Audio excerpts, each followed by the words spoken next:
ma chère Laurence. Allez, direction le château de Monte Cristo pour y découvrir un trésor de notre littérature. Mélanie vient nous rejoindre.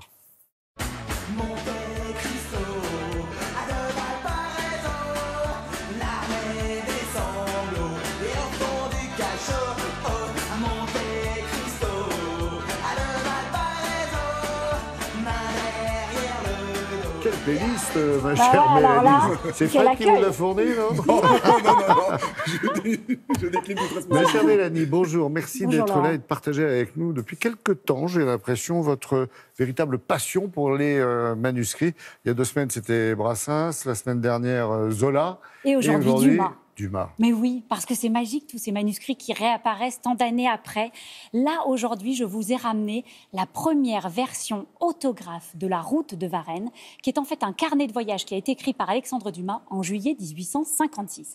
C'est en fait le directeur d'un grand quotidien grec qui lui commande ça à l'époque. Il lui commande une histoire sur la Révolution française. Et Dumas, il choisit de retracer la fuite du roi Louis XVI, parce qu'il dit que pour lui, c'est l'événement le plus important de la Révolution française, mais aussi de l'histoire de France. Et que va faire Dumas, Laurent?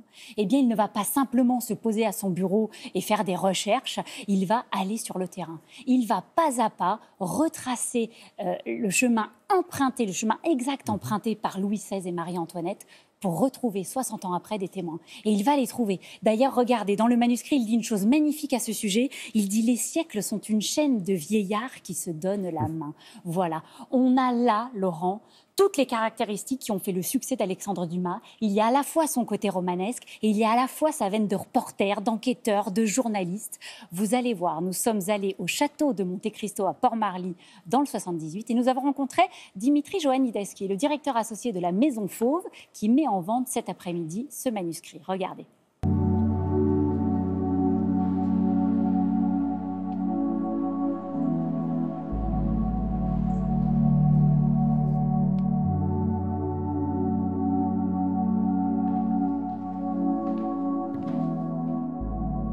Ce manuscrit, c'est un carnet de voyage. C'est la vie d'Alexandre Dumas. Donc c'est un document qui, comme un journal intime, le suit.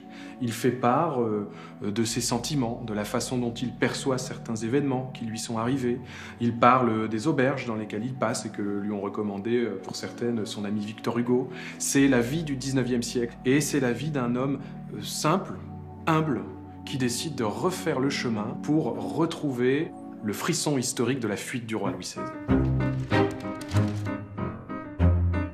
Dimitri, à quoi on voit que Dumas enquête? Il prend les éléments factuels, les petites adresses, les personnes qui sont connues pour avoir été sur place, et il va lui-même interroger, creuser, essayer de comprendre. Dans cet extrait, par exemple, on nous explique que, voulant me rendre compte des localités, j'allais, accompagné d'un chalonnet fort complaisant, mais surtout fort spirituel, Monsieur le Roi, à la poste des chevaux. Il nous explique que la poste était alors située au bout de la rue Saint-Jacques, dans la maison qu'habite aujourd'hui Monsieur Eugène Perrier, et donc il va aller rencontrer Eugène Perrier, etc., etc. Et puis alors, comme dans un roman, il y a des rebondissements. Ben oui, avec des trahisons, avec le coiffeur de la reine, Léonard, qui donne des informations aux militaires, mais elles sont incorrectes, donc on ne sait pas où ils sont, les chevaux ne sont pas prêts, et puis on commence à les reconnaître, est-ce qu'on va les dénoncer? Donc c'est un jeu de piste permanent. Là par exemple, on a un extrait où la reine est reconnue. Quelqu'un lance « C'est la reine. Ne perdons point de temps à discuter, dit-elle. Prévenons seulement le roi que je suis reconnue. » Dumas sait créer le suspense. On arrive à la fin d'un chapitre. Il faut donner envie de tourner la page, et que se passe-t-il? Il nous dit cependant, en voyant la place solitaire, la reine avait dit les mots prophétiques. Nous sommes perdus. Fin du chapitre. Tac!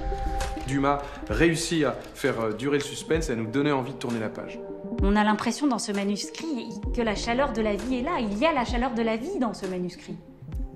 C'est la beauté d'un manuscrit en général, en particulier sur Alexandre Dumas, surtout quand on a autant de pages. Pour moi, Alexandre Dumas est là. Il est derrière vous, il est à côté de moi, il est à sa table de travail. Et il y a un frisson historique qui passe dans les veines quand on regarde ces pages, quand on les touche. Parce qu'en fait, c'est le patrimoine des Français. On a donc tout pour plaire à un amateur d'histoire, de grande histoire, mais aussi de littérature.